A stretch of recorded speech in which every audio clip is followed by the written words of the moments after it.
Amigos, buenas noches. Les habla Lupita Chavarría de Asociación de Mujeres de Arkansas y el día de hoy, 22 de enero del 2019, tenemos este entrenamiento para ustedes, esta conversación para ustedes acerca de cómo iniciar una organización sin fines de lucro aquí en los Estados Unidos, lo que acá le llaman una non-profit, cómo organizar una organización sin fines de lucro, cómo iniciarla.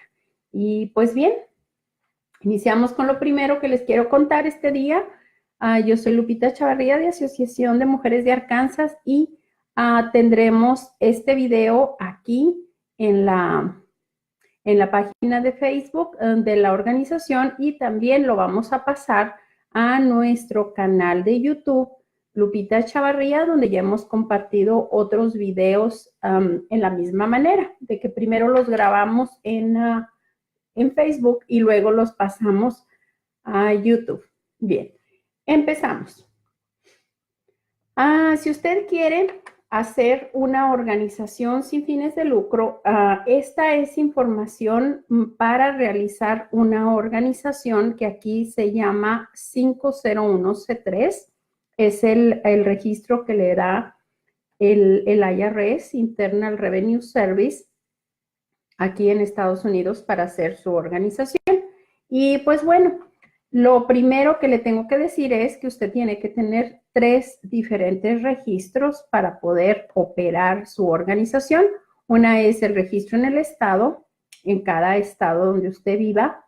Usted va a registrar su organización en la Secretaría de Estado como una organización sin fines de lucro. Cada estado tiene diferente tarifa, cada estado tiene diferente costo. Aquí en Arkansas, por ejemplo, cuesta $50, en Texas tiene precio. En cada diferente, en cada diferente estado el precio es diferente. Entonces, bueno, luego usted tiene que hacer para el IRS, después de que lo registra en el estado, usted tiene que hacer el registro en el IRS, que es la forma 1023. Ahorita, al día 22 de enero del 2019, esta forma, someter esta forma al IRS le cuesta $850 es el costo. Y luego después, cuando ya le aprueba el IRS su estatus, entonces usted va a registrarse con el Attorney General de cada estado, dependiendo de su estado, y esos son los 3 registros que usted necesita para su organización. La primera cosa que me gustaría que hicieran es que fuera a la página del IRS, revise la forma 1023 y la lea. Y la lea y la revise con detenimiento usted y su grupo, las personas que están pensando iniciar su organización, y que revisen la forma 1023. Este es el paso, sería el paso número 2 en cuestión de los requisitos y en cuestión de todas las cosas que tendría que hacer para iniciar una organización, vendría siendo como el paso número 5. Pero me gustaría que empezara por ahí, aunque sea a revisar la forma, leerla y todo eso, por una razón muy sencilla. Si todavía no entiende muy bien esa forma, va a ser muy difícil que pueda avanzar, o es el momento de pagar un profesional, que debe ser un abogado. ¿Ok?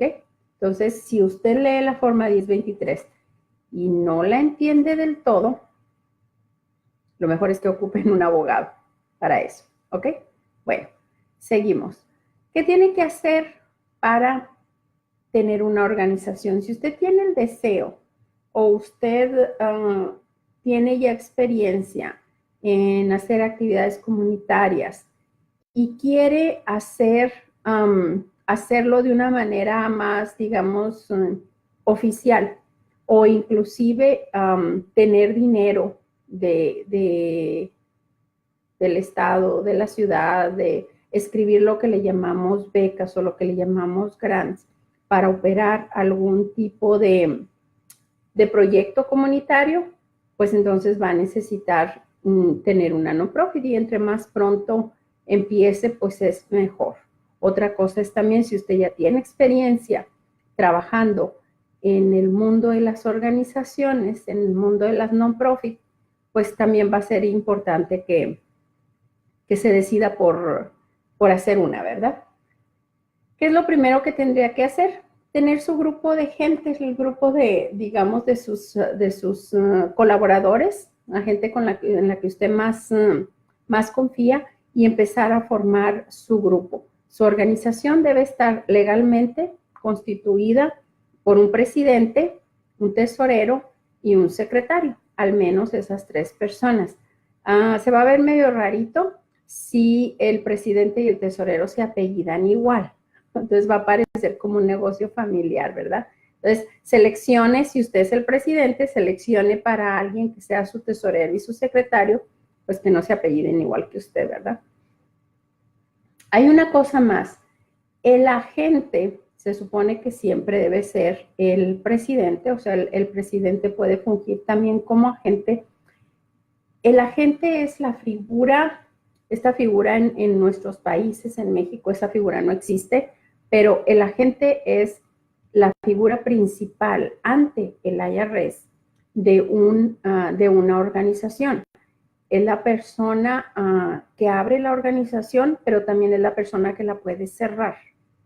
Entonces, tenga siempre mucho cuidado de que sea el presidente o sea alguien absolutamente de su confianza, la persona, si usted no piensa designarse a usted mismo como agente, ¿verdad? Tengo algunas notas, por si acaso, pero bueno, recibí algunas preguntas que luego al ratito las voy a estar contestando.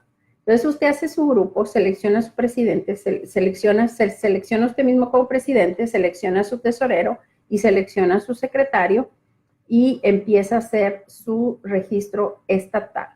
Luego tiene que seleccionar también, ya en la manera operativa, va a necesitar un board de directores, que va a ser como una junta de consejo, y pues esa pueden ser 3 personas, 5 personas, 7, más o menos que siempre sea un número non, porque son las personas que votan por algún determinado tipo de proyecto o cosas respecto a la organización, y pues es buena idea que siempre el número de participantes en esa junta de consejo sea un número non, para que las votaciones nunca queden empatadas, ¿verdad?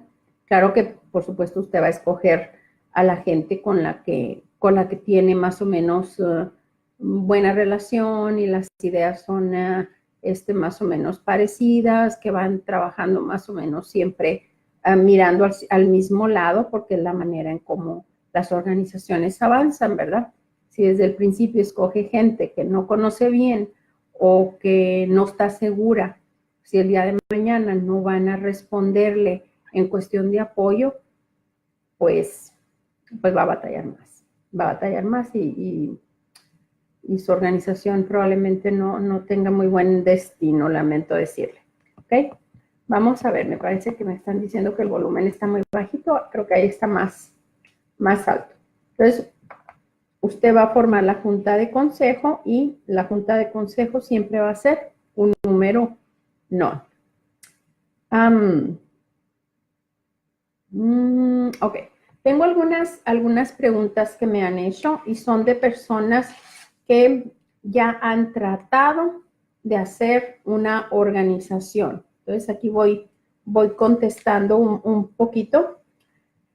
Alguien ya registró su organización en el estado hace mucho tiempo y apenas va a iniciar su registro en el federal, en el IRS, apenas va a iniciar su forma 1023. Y me pregunta qué es más conveniente, empezar de nuevo o seguirle con lo que ya hizo. Depende. Si su organización no ha manejado dinero, si no ha hecho colectas, si no ha hecho colectas de dinero comunitario o alguna cosa que represente que ha manejado ya dinero, si puede seguirle con ese registro estatal que ya tiene. El registro estatal usted lo paga una sola vez y no vence. Es diferente al registro de negocio, aunque lo hace en la misma oficina, en la Secretaría del Estado.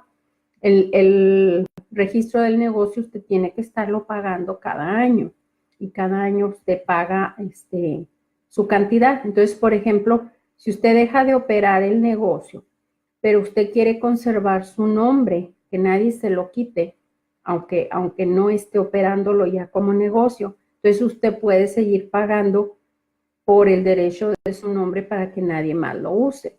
Si usted deja de pagarlo, alguien más pudiera tomar ese nombre. Ok, en una organización non-profit, en una organización sin fines de lucro, usted paga una sola vez el registro y ya no necesita volverlo a pagar, a menos de que pierda el estatus y tenga que volver a empezar. Es la única manera en la que usted tiene que o tendría que volver a pagar, volver a iniciar todo el proceso. Bien, esta persona pregunta eso. Hay otra persona que pregunta, ¿tienen el registro de iglesia? Que si eso les sirve para su organización non-profit. La respuesta es no.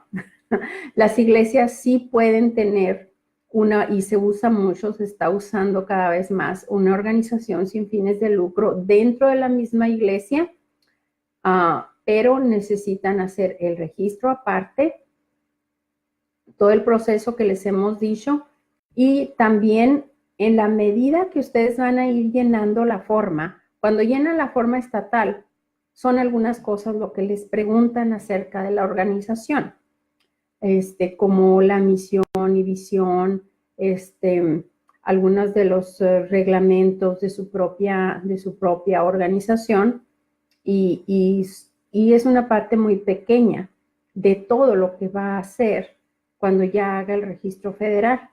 Entonces, para cuando usted haga el registro federal, en la forma 1023, usted ahí se va a dar cuenta que le van a pedir muchas cosas más. Entonces, si usted ya tiene su iglesia y usted quiere hacer una organización sin fines de lucro para hacer otro tipo de programas dentro de su iglesia y poder obtener fondos de otras fuentes diferentes que no sean de las fuentes que usted tiene en su iglesia, o sea, sí se puede, nada más no le va a servir el mismo registro. Necesita volver a hacer otra vez todo, volver a hacer la misión y visión de lo que es su organización, que tiene que ser diferente de la iglesia, porque normalmente la misión y visión de una iglesia pues es, no sé, tener más miembros dentro de nuestra iglesia o tener más discípulos de Cristo, o bueno, ok, eso no lo va a poder poner en los reglamentos o en la misión y visión de su organización. Entonces, sí va a tener como que renovar un poquito, aunque sea la misma idea, pero hacerlo en forma de una organización secular. Hay una cosa que también le conviene hacer desde el principio para que con el correr del tiempo de su organización no tenga ese problema, es la apertura en el propósito de su organización. Por ejemplo, es muy diferente así en su organización. Usted le va a poner dar apoyo a la comunidad de tal ciudad o tal estado. Y ya, ese es todo su propósito. Bueno, tendría que un poquito discernirlo un poquito más y podría ser, por ejemplo, brindar apoyo a la comunidad en los temas de educación, salud, justicia social, no sé, todos esos tipos problemas económicos o apoyo económico en caso de que vaya a tener algún tipo de apoyos que vaya a brindar a la comunidad en sus diferentes modalidades, pues ese es el tipo de cosas que le puede poner en lo que es la misión de su organización. Filantropía también se usa mucho esa palabra en el propósito de las organizaciones. Y la razón más adelante es como esta. Más adelante, por ejemplo, se puede topar con que tiene la oportunidad de escribir un grant o una beca en el tema de educación. Pero si usted no le puso desde el principio al propósito de su organización el tema de educación, pues va a ser un poquito complicado que pueda escribir un grant en ese tema. O si, por ejemplo, le ofrecen una cantidad para deporte, por ejemplo, y usted no le puso desde el principio, pues entonces como que ahí va a haber un poquito de conflicto o de no credibilidad en cuanto a para lo que sirve su organización.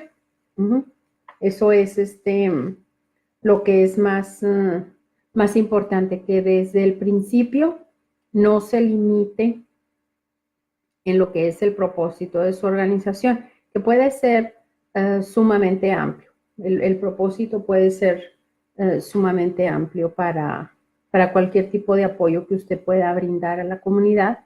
Y pues, por ejemplo, como el propósito que estamos haciendo nosotros ahorita de dar información a la gente en español para que puedan comprender más cómo es el proceso de hacer una organización y pues este es en sí mismo un apoyo a lo que es el liderazgo de nuestra comunidad, ¿verdad? Bueno, tengo otra pregunta más y otra vez es sobre las iglesias. Bueno, me parece que la pregunta está contestada igual. Tendría que hacer otra vez de nuevo su organización, iniciar todo el proceso de su organización y lo que usted ya tiene escrito como misión, visión y reglamentos de su iglesia, pues difícilmente le van a servir para poner eso en su organización, especialmente porque las fuentes de dinero provienen de diferente forma. En la iglesia, normalmente pues son donaciones de los miembros y son donaciones que se dan para un determinado propósito, ¿verdad? Que es hacer crecer la iglesia. Entonces, si usted hace una organización dentro de su iglesia, beneficia en cierta manera porque ya tiene ahí las personas a las que va a servir, pero se supone que si tiene dinero de un grant para hacer alguna actividad, entonces tiene que ser para todo el público, no solamente para los miembros de su iglesia, lo cual es conveniente también para su iglesia porque más gente se acerca a su iglesia, ¿verdad? Por ejemplo, si tiene, no sé, si abre un banco de comida dentro de su iglesia y tiene una organización en su iglesia, va a ser más fácil que tenga más recursos de otras fuentes y no todo se apoye en lo que son sus miembros, ¿verdad? Que no todos los gastos le caigan a sus miembros, sino que también diversifique sus fuentes de ingresos. Eso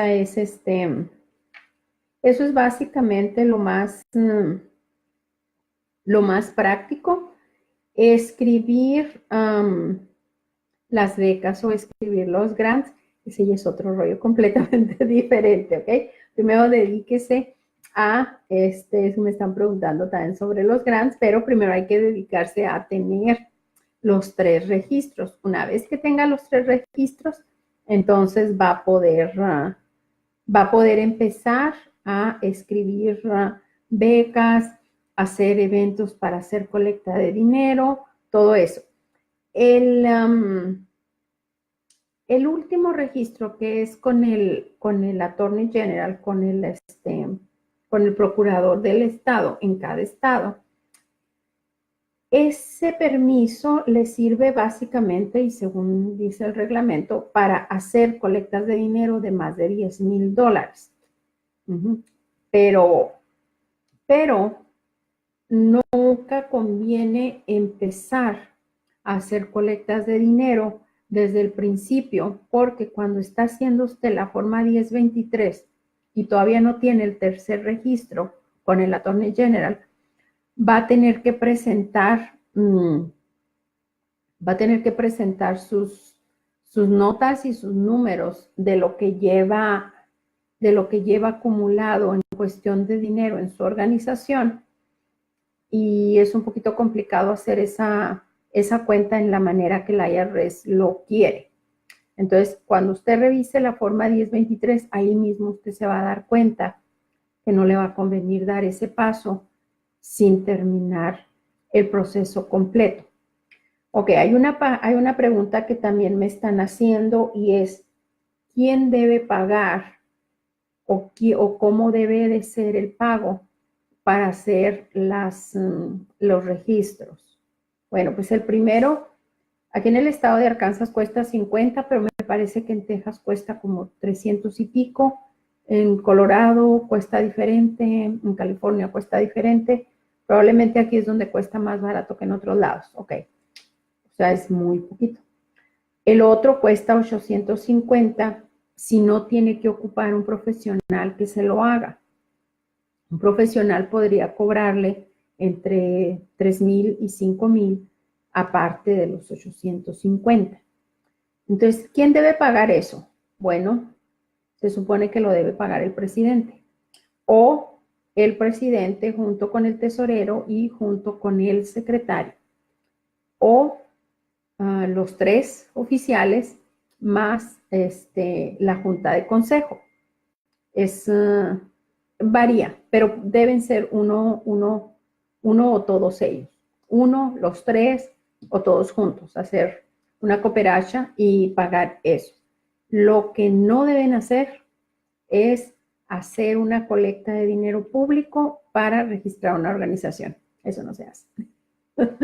Eso no se debe hacer, ¿ok? Entonces el dinero, hagan de cuenta que vendría siendo pues como una inversión.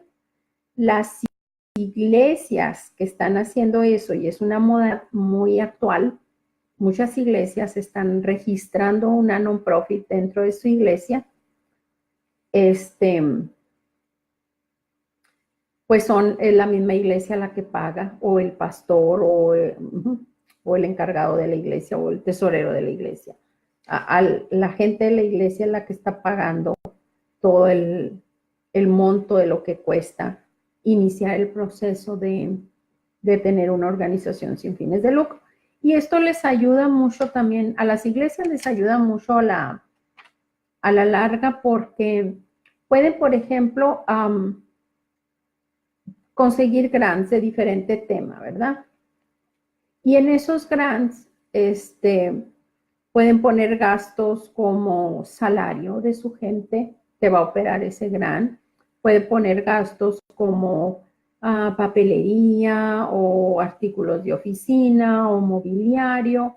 Depende del tipo de grant. Hay muchos gastos que se permiten ahí, y también se permite renta. Entonces, por ejemplo, va a llegar un momento en que lo que en un principio fue un gasto para la iglesia, que fue el inicio de la organización, dentro de unos cuantos años va a ser una entrada de dinero más, porque la organización va a poderle pagar renta y más cosas a la iglesia. Entonces a la iglesia ahí ya no le va a costar más dinero tener esa organización. Déjenme reviso tantito mi teléfono, porque creo que vienen más preguntas. Ok. Denme un segundo.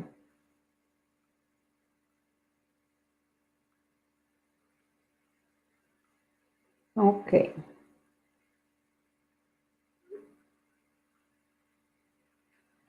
Ok. Entonces, eso es lo que viene pasando con la organización. No sé si en su comunidad, si en su área haya organizaciones que organizan organizaciones. Qué raro se oye, ¿verdad? Bueno, pues sí las hay, en algunos lugares sí las hay. Organizaciones que dan apoyo a las organizaciones que empiezan o organizaciones que prestan algún tipo de servicio como ayudarles a escribir los grants o ayudarles en diferentes maneras una vez que ya están operando. Es un poquito complicado que lleguen a encontrar una organización que les ayude con el proceso de registro, pero tal vez pudiera haber. Aquí en el estado de Arkansas no conozco quién lo haga, pero sí hay organizaciones que agrupan organizaciones pequeñas o organizaciones recién formadas y les dan cierto tipo de apoyo como para escribir grants o para incluirlos en ciertas actividades, o organizaciones más grandes que ocupan organizaciones más pequeñas como asociadas y comparten los grants. Eso sí hay. Y sí van a encontrar también en su estado. ¿En qué temas actualmente puede haber un poco más facilidad de que encuentren apoyo? Me están preguntando. Por muchos años hubo a nivel nacional, por ejemplo, y ha venido como cambiando la tendencia de lo que al gobierno federal le interesa más apoyar. Entonces, apoyando esos temas, apoya a las organizaciones que están apoyando en esos temas, y así es como fluye el dinero para que las organizaciones operen. Entonces, por ejemplo, durante muchos años, hace años, hubo mucho apoyo en el tema para dejar de fumar, actividades para dejar de fumar. Luego después, temas de educación sobre el VIH y el SIDA. Después, prevención de embarazo juvenil. Y así va cambiando con el tiempo. Por ejemplo, ahorita hay le llaman prevención de opioides, lo que es la adicción a los medicamentos recetados, que están viendo que es un problema de salud nacional, de un problema grave de salud pública, el que mucha gente se está haciendo adicta a los medicamentos recetados, especialmente medicamentos para el dolor o cosas así. Entonces se está viendo apoyo en esos temas. Pero tiene mucho que ver también dentro de su localidad. Usted tiene que revisar dentro de su localidad. Me preguntan sobre programas internacionales. Sí, no. Especialmente ahorita en estos años, en estos últimos tiempos. No hay mucho que pueda hacer en cuanto a apoyos internacionales, pero sí hay muchas cosas que pudiera hacer para organizar actividades internacionales y pueda conseguir más apoyos privados de empresas o de particulares, donadores particulares. Pero sí hay bastante también de eso, nomás ya no tan oficialmente en cuanto a que el gobierno apoye o que usted escriba becas de dinero proveniente de los impuestos para programas internacionales. Ya casi no ha bajado mucho ese tema. El dinero de los grants proviene del dinero público, es dinero público, es dinero que viene de las empresas y la gente que paga los impuestos. Entonces de ahí se van una parte a lo que es los apoyos para comunidades, y de el dinero que viene de lo de los temas del tabaco, eso es directamente aplicado por el impuesto que le ponen al tabaco, a los cigarros. Del alcohol, me preguntan programas contra el alcoholismo.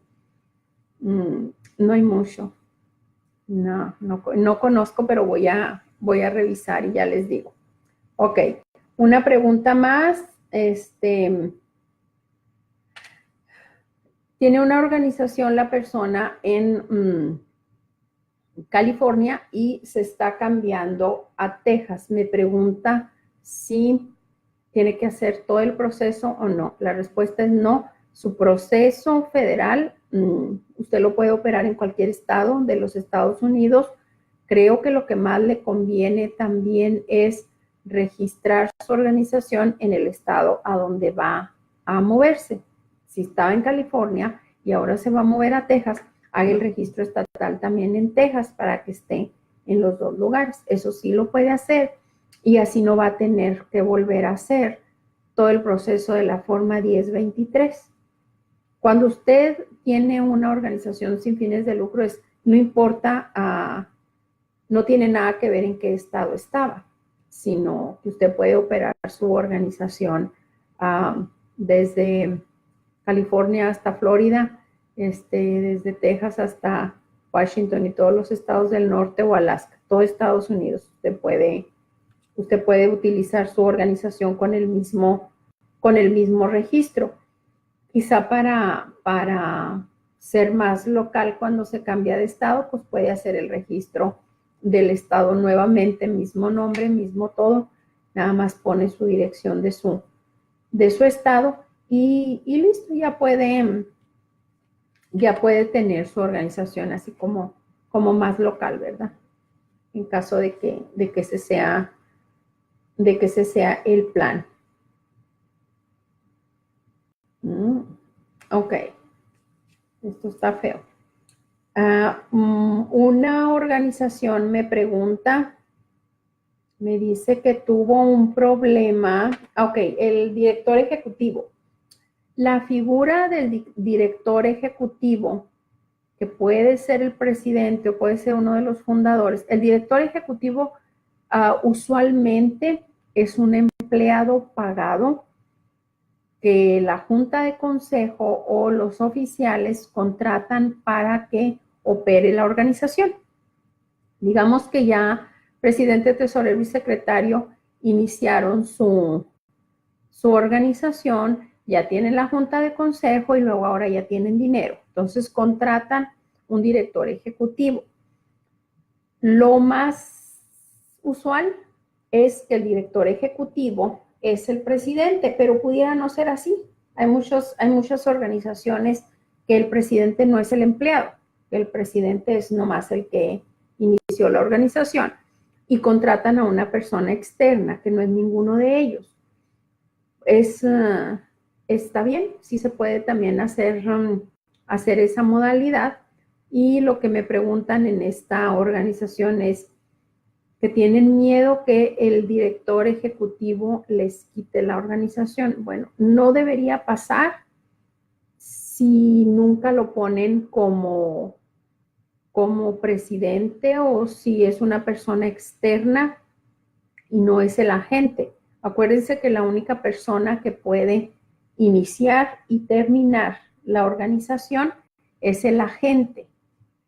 El agente es el que cada año,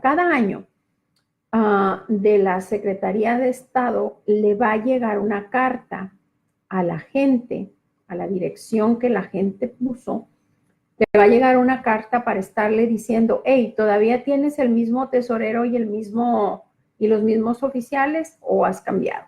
Ok, entonces ahí el agente puede cambiar. Ok, pues ya no tenemos el mismo tesorero, ahora tenemos esta otra persona. Y ahora ya no tenemos el mismo secretario, ahora tenemos esta persona. Muy bien, entonces ahí renuevan el grupo de gente que ahora está. Pero nunca debe de ser una persona externa. Entonces ahí tienen que tener siempre cuidado de que eso no les pase.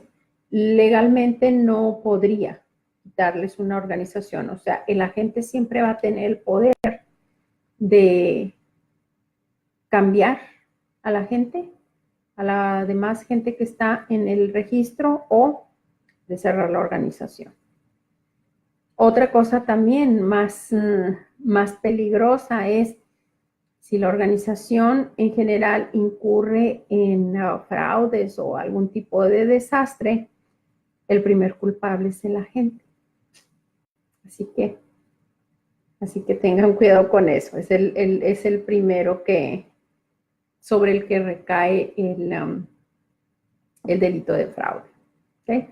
Entonces, hay que tener mucho cuidado desde el principio en cómo se manejan los dineros para que luego no pase que a Xuxita la bolsearon. ¿Verdad? Bien, no tengo más preguntas, pero le voy a repetir otra vez los pasos.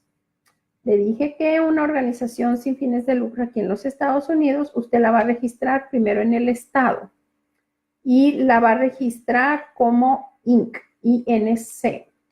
Así es como se registran normalmente las organizaciones. Y luego, después va a ser la forma 1023 del IRS. Le sugerí que desde un principio, o tan pronto como sea posible, la vea, la revise, la empiece a llenar y usted vaya viendo todo el montón de preguntas que ahí le van a preguntar.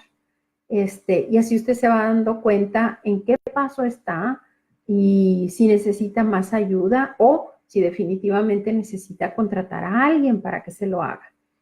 Si necesita contratar a un profesional para que le llene esa forma y le ayude, que no lo va a poder hacer solo de todas maneras la persona, o sea, debe contratar a un abogado, pero aún así el abogado no lo va a poder hacer solo.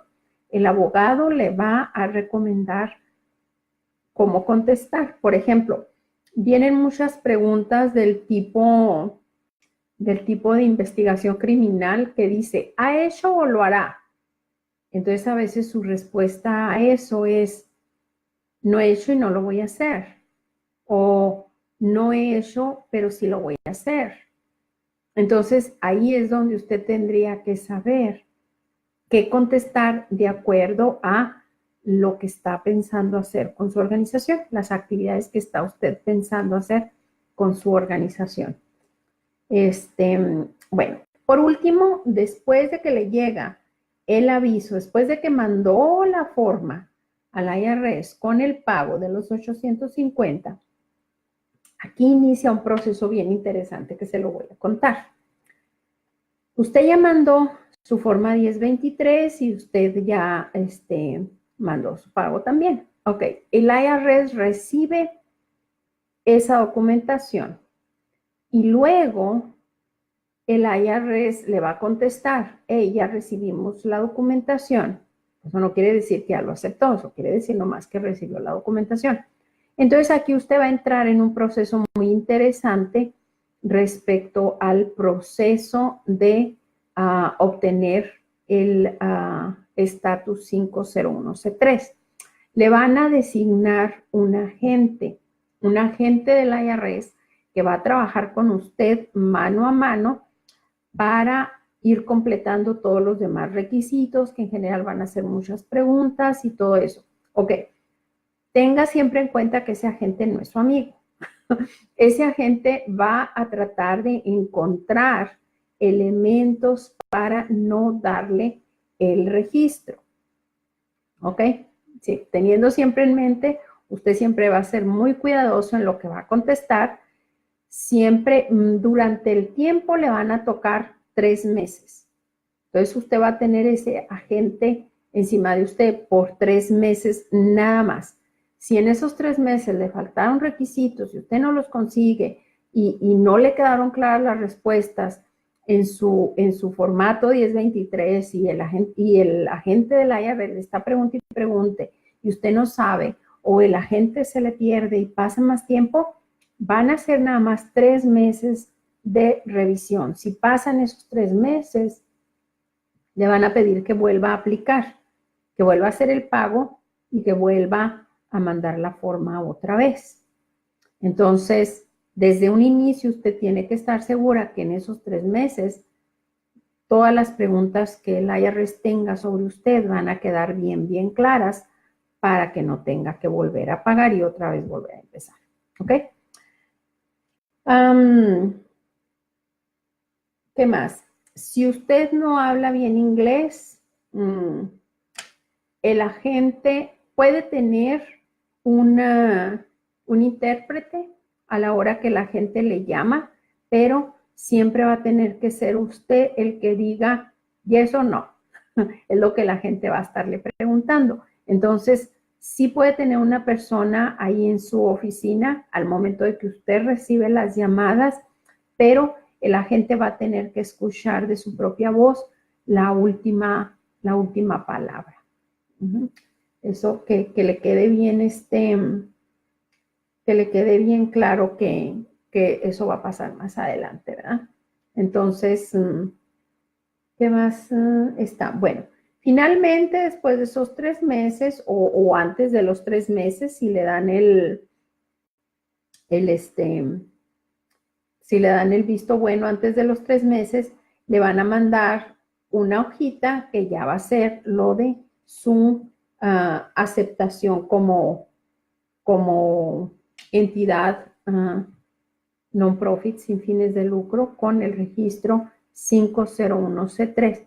Hay muchos tipos de registros, ese no es el único, pero ahorita yo le estoy enseñando nada más para ese, ¿verdad? El de las iglesias es otro tipo de registro, el de las entidades educativas, como por ejemplo el de las escuelas, ese es otro tipo de registro, el de las clínicas y hospitales, ese es otro tipo de registro. Ok, pero este tipo de registro que estamos ahorita revisando es el 501C3 y ese se lo adjudica el IRS. Entonces usted manda la forma 1023, pasa por el proceso de revisión con el agente y si todo está bien, finalmente se lo van a dar. Y entonces sí, usted ya va a poder hacer colectas de dinero, usted ya va a poder recibir donativos y dar recibos deducibles de impuestos. Antes usted no podría hacer eso. Entonces esa es las novedades que van a estar pasando dentro de su grupo y dentro de su organización que antes no podía hacer, ¿verdad? ¿Qué más puede hacer? Pues también va a poder escribir grants, va a poder asociarse en grants con otras organizaciones más grandes, va a poder hacer muchísimas más cosas que van a ayudar pues tanto a su grupo como a su organización, como a su comunidad. ¿Okay? Bueno, pues creo que por hoy ya fue casi todo. Voy a dejar grabado este video en, no son preguntas. Voy a dejar grabado este video en el canal de YouTube, Lupita Chavarría. Ahí va a estar grabado y ahí tenemos grabados otros videos también, como cómo iniciar un negocio, vamos a la universidad, hablemos de autismo. Bueno, tenemos ya algunos videos ahí grabados, pero sí quería darles un poquito de orientación acerca de lo que es una organización sin fines de lucro. Si tienen más preguntas sobre esto, mándenme mensajes privados a mi Facebook o a mi email, chavarrialupita@gmail.com. Aquí lo voy a poner en el